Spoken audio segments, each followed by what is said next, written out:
একজন সাধারণ ছেলে পাখি তার হাতে একটা মিষ্টির হাঁড়ি নিয়ে রহিমপুর বনে প্রবেশ করে আর বনের চারদিক ঘুরে বলতে থাকে,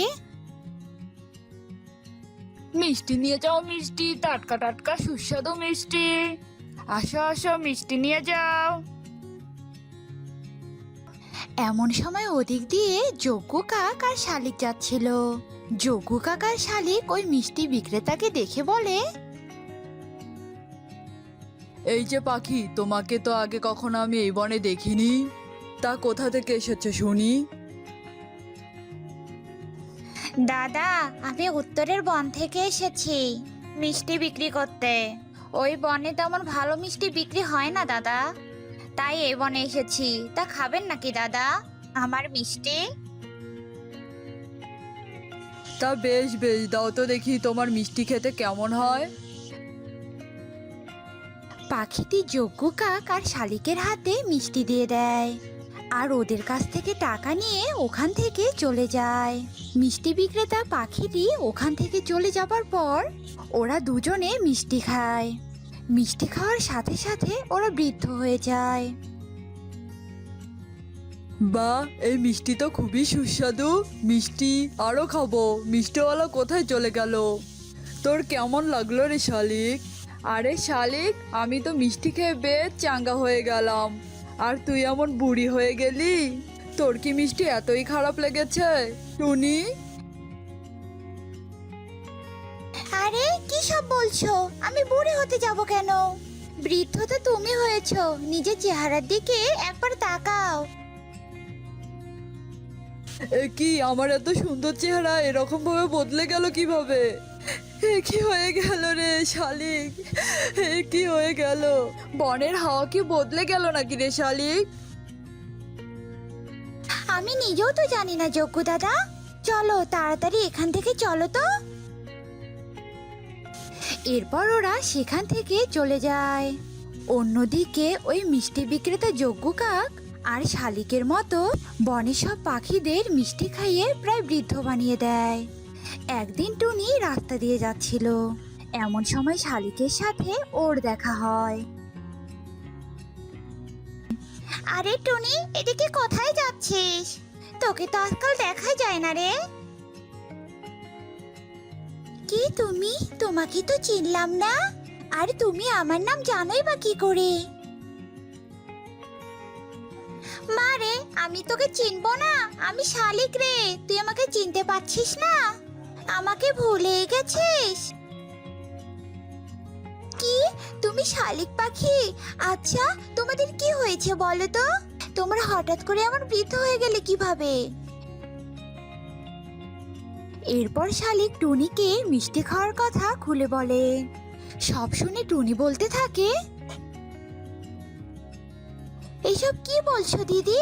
এই ঘটনা আগে কেন বলনি? চলো এক্ষুনি মহারাজের কাছে চলো। মহারাজকে সবটা খুলে বলতে হবে।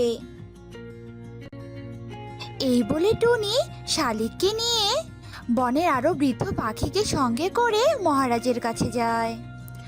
মহারাজ ঈগলের কাছে যায় আর ঈগলকে সব কথা খুলে বলে।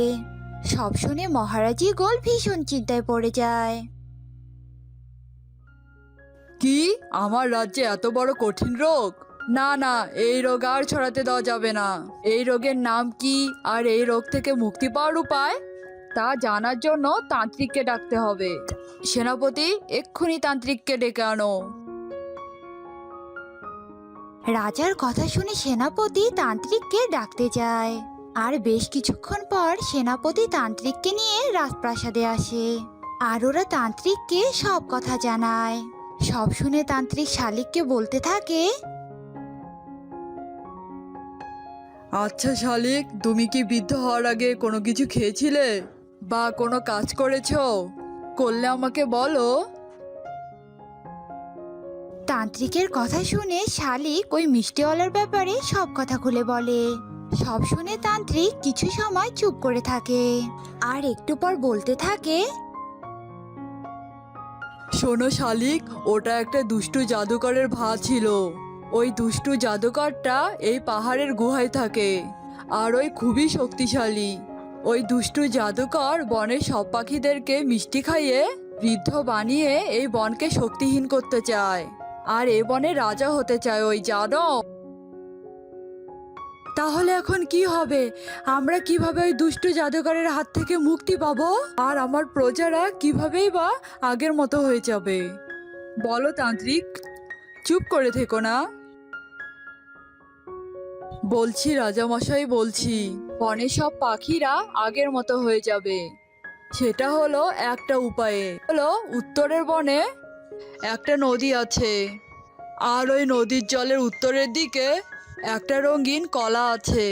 ওই রঙিন কলাটা এনে যদি সবাইকে রস করে খাওয়ানো যায়, তাহলে সবাই আগের মতো হয়ে যাবে। তবে ওই রঙিন কলা আনতে অনেক বিপদ অতিক্রম করতে হবে। আমার প্রজাদের রক্ষা করতে আমি যাব ওই কলা আনতে। যতই ঝড় তুফান আসুক না কেন, আমি আমার দায়িত্ব পালন করব। তবে আরেকটা কথা তান্ত্রিক, ওই জাদুকরকে ধ্বংস করার কোনো উপায় আছে কি? হ্যাঁ আছে। ওই জাদুকরকে ওর বানানো মিষ্টি খাওয়ালে ওই নিজেই বৃদ্ধ হয়ে যাবে, আর ওর সব শক্তি শেষ হয়ে যাবে। তবে বেশ, আমি আগে ওই নদীর জলে রঙিন কলা আনবো, তারপর ওই জাদুকরকে ধ্বংস করব। এই বলে রাজা ঈগল কলা আনতে রওনা দেয়। চলতে চলতে পথে রাজার সাথে একটা বৃদ্ধের দেখা হয়। বৃদ্ধ পাখিটা একটা শুকনো কাঠের বোঝার পাশে দাঁড়িয়েছিল। বৃদ্ধটি রাজা ঈগলকে দেখে বলতে থাকে, কে বাবা, তুমি কোথায় যাচ্ছ? আমাকে একটু সাহায্য করো, আমি অনেক ক্লান্ত। এই কাঠের বোঝা নিয়ে আমি আর যেতে পারছি না। বলুন, এগুলো নিয়ে কোথায় যাবেন? আমি আপনাকে সাহায্য করব। এই বলে ঈগল কাঠের বোঝাটা তার মাথায় নিয়ে ওই বৃদ্ধের বাড়িতে পৌঁছে দেয়। আর বৃদ্ধ শেষে বলতে থাকে, বাবা, তুই অনেক ভালো। তোকে দেওয়ার মতো আমার কিচ্ছু নেই, কিন্তু শুধু আমার কাছে এই দাটাই আছে। তোর সাথে এটা রাখলে তোর অনেক উপকারে আসবে রে। ঈগল আর কিছু না বলে ওই দাটা নিয়ে সামনের দিকে চলতে থাকে। চলতে চলতে হঠাৎ করে ঈগলের সামনে একটা বাঘ চলে আসে। এ কি? এ তো আস্ত একটা বাঘ। আমি এখন এর হাত থেকে কি করে বাঁচবো? হ্যাঁ, আমার কাছে তো দা আছে। এবার আমি এই ভেলায় করে নদীর উত্তরে যাব, আর ওই রঙিন কলা নিয়ে আসবো। বেশ কিছু দূর যাওয়ার পর রাজা ঈগল নদীর জলে একটা রঙিন কলা দেখতে পায়। আর ওই কলাটা নিয়ে রাজা ঈগল তার রাজ্যের দিকে রওনা দেয়। অবশেষে রাজা অনেক কষ্টের পর তার রাজ্যে ফিরে আসে। আর ওই রঙিন কলা তান্ত্রিকের হাতে দিয়ে বলতে থাকে, তান্ত্রিক, তুমি এই কলার রস বানাও, আর আমি ততক্ষণে ওই জাদুকরকে ধ্বংস করে আসি। আমি জাদুকরকে ধ্বংস করে এসে তারপরে নিজের হাতে এই রঙিন কলার রস আমি আমার প্রজাদের খাওয়াবো। মিষ্টিওয়ালা, ও মিষ্টিওয়ালা, আমাকে একটা মিষ্টি দাও তো। আমার মিষ্টি খেতে খুবই ইচ্ছা করছে। জাদুকর রাজা ঈগলকে দেখে চিনতে পারে আর মনে মনে বলতে থাকে, বাবা, আজ মনে হয় সূর্য পশ্চিম দিকে উঠেছে। রাজা নিজে এসেছে আমার কাছে মিষ্টি খেতে। ভালোই হয়েছে। কি হলো, কি ভাবছো? তবে একটা কথা, আমি তোমার মিষ্টি আগে কোন দিক দিয়ে খাবো? মাছ থেকে নাকি উপর থেকে? কেন, এর আগে তুমি কখনো মিষ্টি খাওনি নাকি? খেয়েছি, কিন্তু তোমার মিষ্টি নাকি একটু বেশি সুস্বাদু। তুমি আমাকে একটা মিষ্টি খাইয়ে দেখাও না। রাজার এমন বোকা কথায় জাদুকর ফেঁসে যায় আর নিজের মিষ্টি নিজেই খেয়ে ফেলে। আর সাথে সাথে জাদুকর বৃদ্ধ আর দুর্বল হয়ে যায়। জাদুকর বৃদ্ধ হওয়ার সাথে সাথে তার সব শক্তিও শেষ হয়ে যায় আর সে মাটিতে শুয়ে পড়ে। দুষ্টু জাদুকর, তোর খেলা শেষ। এবার বৃদ্ধ হওয়ার মজা বুঝ তুই। এই বলে রাজা তার রাজ্যে ফিরে আসে আর ওই নদীর জলে রঙিন কলার রস বনের সব বৃদ্ধ পাখিদের খাইয়ে দেয়। আর সব পাখিরা আগের মতো স্বাভাবিক হয়ে যায় আর সবাই রাজার অনেক প্রশংসা করতে থাকে। সত্যি আমরা আপনার মতো রাজা পেয়েছি, তাই আমরা অনেক ধন্য। আজ যদি আপনি না থাকতেন তাহলে আমরা কোনোদিনও আগের রূপ ফিরে পেতাম না। এরপর থেকে বনের সব পাখিরা আগের মতো সুখে শান্তিতে বসবাস করতে থাকে। এক বনে টোনা আর টুনি বাস করত। টোনা ছিল ভীষণ গরিব। টোনার নিজের কোনো জমি ছিল না, তাই টোনা যজ্ঞু কাক নামের এক ধনী পাখির জমিতে চাষাবাদ করত, চাষাবাদের কাজ করত আর ভাগে যতটুকু সবজি পেত তা বিক্রি করে কোনো রকমে সংসার চালাতো। একদিন যাক বাবা, জমির কাজ সব শেষ হয়ে গেছে, বস্তাও প্যাকিং করা শেষ হয়েছে, এবার অনেক আলু হয়েছে। যজ্ঞু দাদার কাছ থেকে এবার সবজির ভাগ বেশি করে চাইতে হবে। প্রতিবার আমাকে কম ভাগ দেয়, এবার আর আমি মানবো না।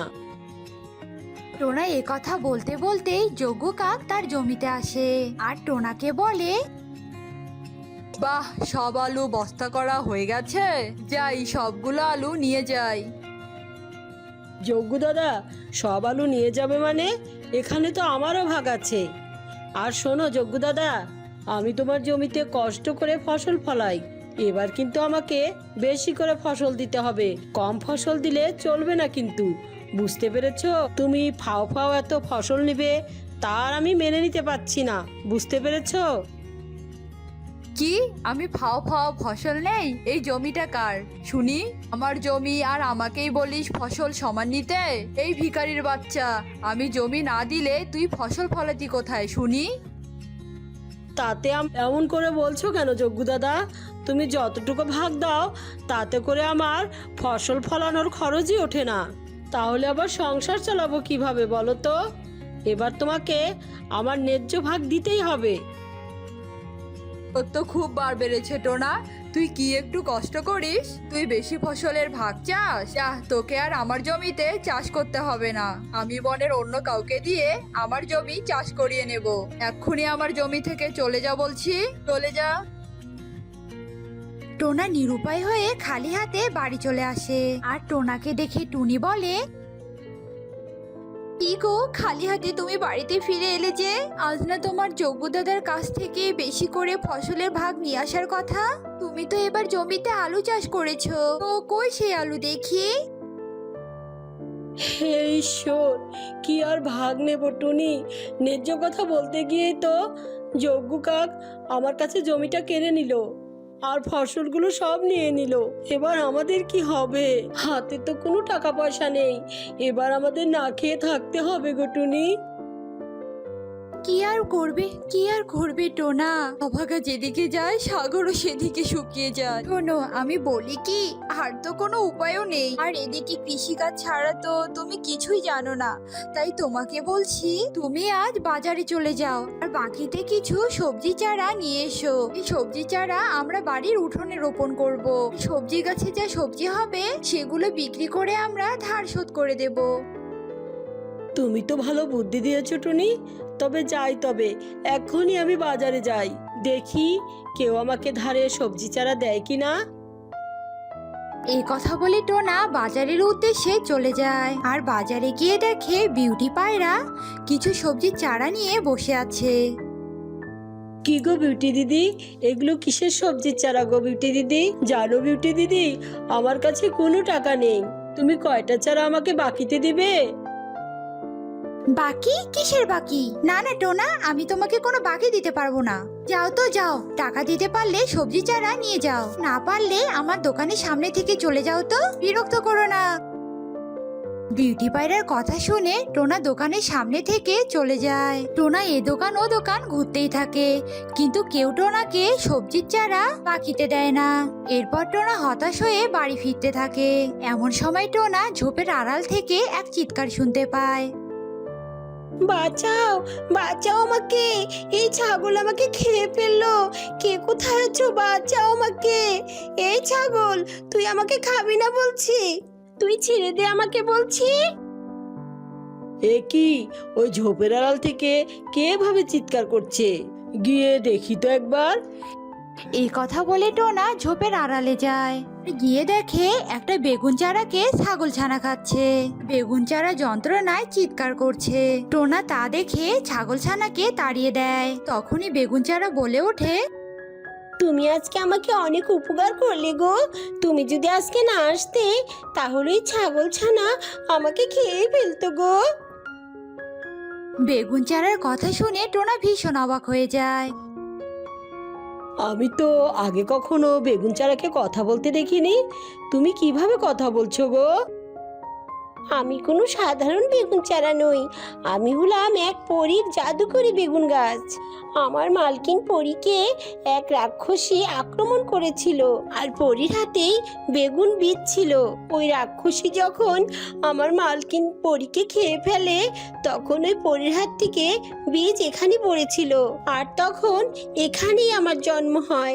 আর তখন থেকে এখানেই আমি অবহেলায় অযত্নে বড় হতে থাকি। বুঝতে পেরেছো? আহারে, তুমি তো সত্যি এক অসহায় বেগুন চারা। আমি তোমাকে আমার বাড়িতে নিয়ে গিয়ে রোপণ করব। তোমাকে আমি জল দেব, সার দেব এবং অনেক যত্ন করব। তখন তোমাকে আর কেউ আক্রমণ করতে পারবে না। সত্যি সত্যি তুমি আমাকে এখান থেকে নিয়ে যাবে? সত্যি বলছো?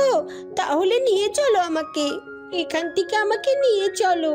এই ঝোপঝাড়ের মধ্যে আমাকে আর থাকতে ভালো লাগে না, বুঝেছো?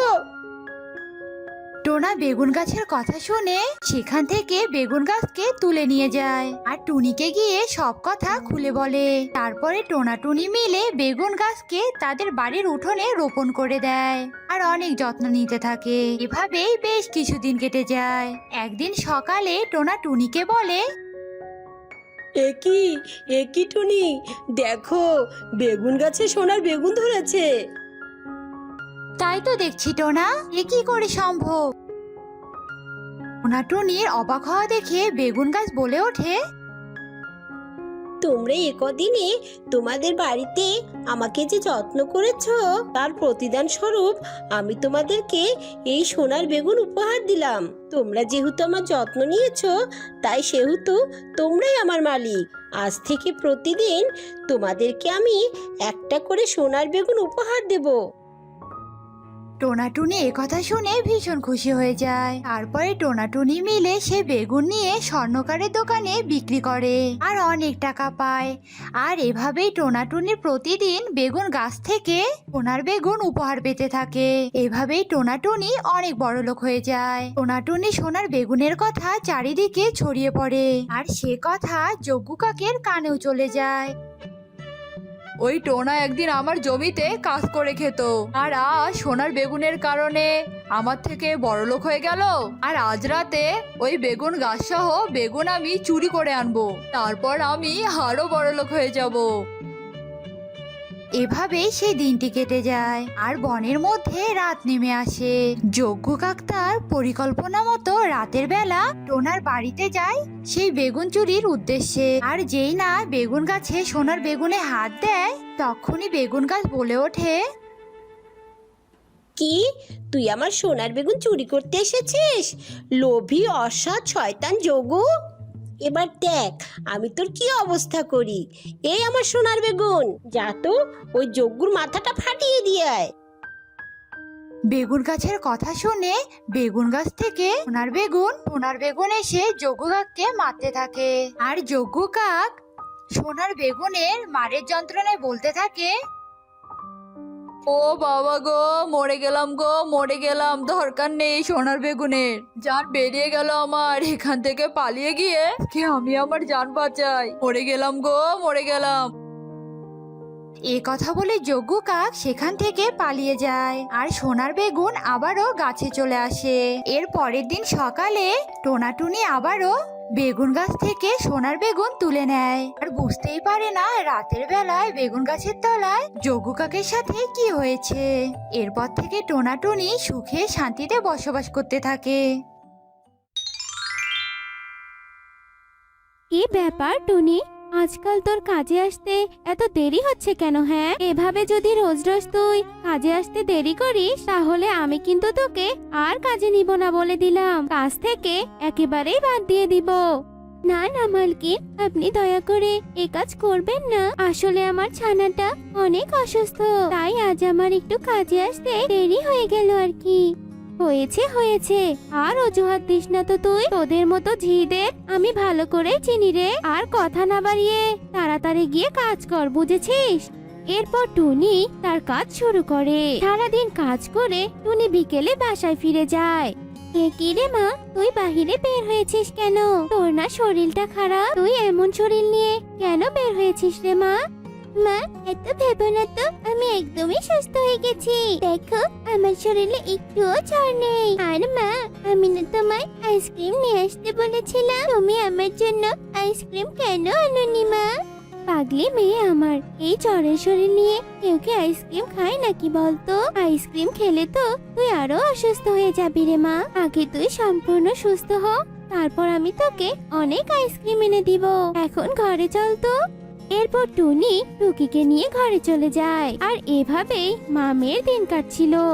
মা কাজে চলে যাওয়ার পর আমাকে একা একাই বাসায় থাকতে হয়। এভাবে একা বাসায় থাকতে আমার আর ভালো লাগে না। আজ আমি জঙ্গলে ঘুরতে যাবই। মায়ের কোনো শাসন বারণ শুনবো না। মা শুধু একবার কাজে চলে যায়, তারপর আমি ঠুস করে চলে যাব।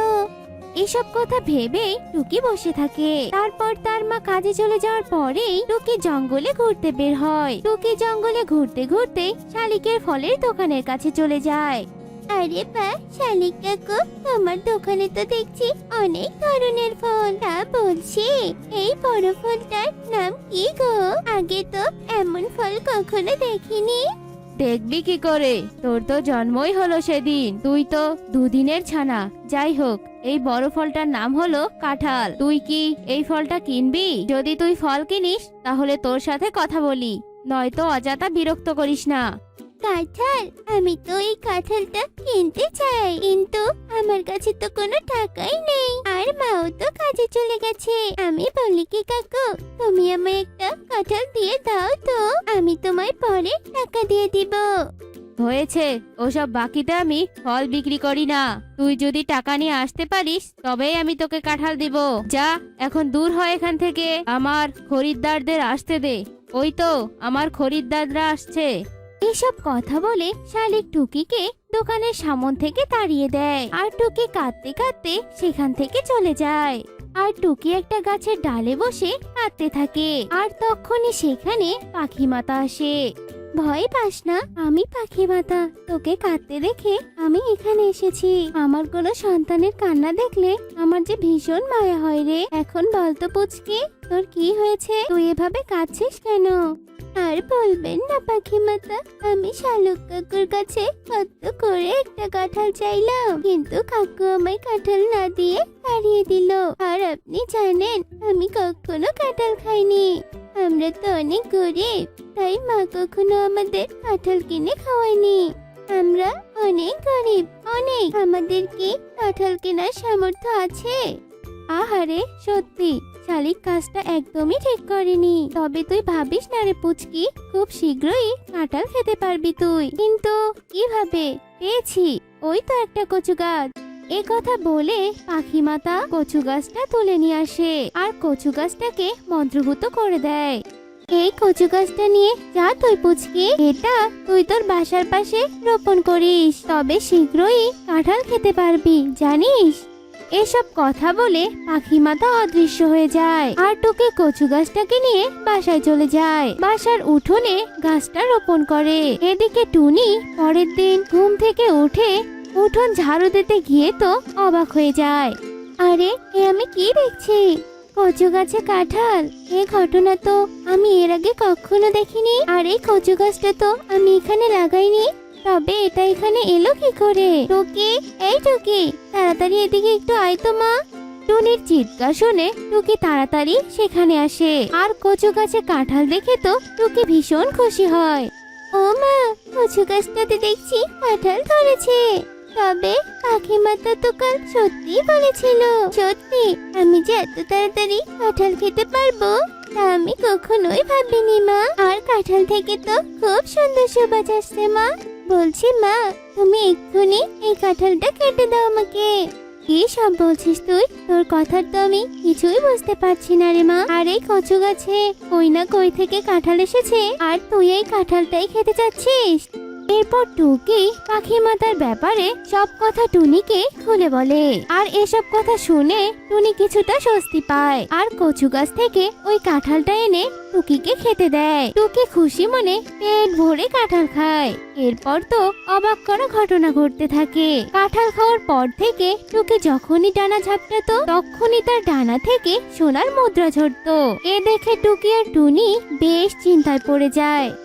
মারে, আমি তোকে কত করে নিষেধ করলাম যে ওই কাঁঠালটা খাস না, কিন্তু তুই তো আমায় পাখি মাতার কথা বলে কাঁঠালটা খেয়ে নিলি। এখন এসব কি হচ্ছে বলতো? তুই ডানা ঝাপটাতেই সোনার মুদ্রা পড়ছে। ব্যাপারটা তো আমার মোটেও ভালো লাগছে না রে মা। টুনির কথা শেষ হতে না হতে তখনই সেখানে পাখি মাতা প্রকট হয়। অবাক হয়েও না টুনি, তোমার মেয়ের ডানা থেকে মুদ্রা ঝরাটা অশুভ কাজ নয় গো। এসব ওই কাঁঠাল খাওয়ার জন্যই হয়েছে, কারণ ওই কাঁঠালটা মন্ত্রভূত কচু গাছের কাঁঠাল। আর এসব কিছুই আমি করেছি তোমাদের অভাব দূর করার জন্য। এখন থেকে তোমাদের যখনই কোনো কিছুর দরকার হবে তখনই তুমি তোমার মেয়ের ডানা থেকে ঝরা মুদ্রা নিয়ে তোমাদের চাহিদা পূরণ করতে পারবে। এসব কথা বলে পাখি মাতা অদৃশ্য হয়ে যায়। আর এরপর থেকে টুকির ডানা থেকে ঝরা সোনার মুদ্রা নিয়ে টুনি আর টুকির সুখে শান্তিতে দিন কাটাতে থাকে। কি ব্যাপার, টুনি কয়েকদিন থেকে কাজে আসছে না কেন? আবার কি কোনো অজুহাত দিয়ে কাজের ফাঁকি দিচ্ছে নাকি? হ্যাঁ, দেখি তো ওর বাসায় গিয়ে একবার। এরপর কাকলি কাক টুনির বাসায় যায়, আর টুনির বাসার জানালার পাশে যেতেই কাকলি কাক দেখে টুকির ডানা থেকে সোনার মুদ্রা ঝরছে। এই দেখে তো কাকলি কাকের চোখ কপালে উঠে যায়। সে কি হচ্ছে এসব? টুকির ডানা থেকে সোনার মুদ্রা ঝরছে, এটা আমি কি দেখলাম রে বাবা? তবে এবার টুনি তো আমার থেকে অনেক বড় লোক হবে। না, এটা আমি কিছুতেই হতে দিব না। দরকার হলে আমি টুকিকেই মেরে ফেলবো। এরপর কাকলি কাক টুকিকে হত্যা করার জন্য পরিকল্পনা করতে থাকে। আর রাত হতে কাকলি কাক টুকিকে হত্যা করার জন্য একটা ছুরি নিয়ে টুনির বাসায় যায়। আর কাকলি কাক যেই না টুকিকে আক্রমণ করতে যাবে তখনই সেখানে পাখি মাতা প্রকট হয়। শয়তান কাক, তুই এত খারাপ? টুনির উন্নতি তোর সহ্য হয়নি? তুই টুকিকে হত্যা করতে এসেছিস তাই না? তুই জানিস না প্রাণী হত্যা মহাপাপ? এবার তোকে আমি এর জন্য শাস্তি দিব, বুঝেছিস? এ কথা বলে পাখি মাতা কাকলি কাককে পাথরে পরিণত করে দেয় আর সেখান থেকে অদৃশ্য হয়ে যায়।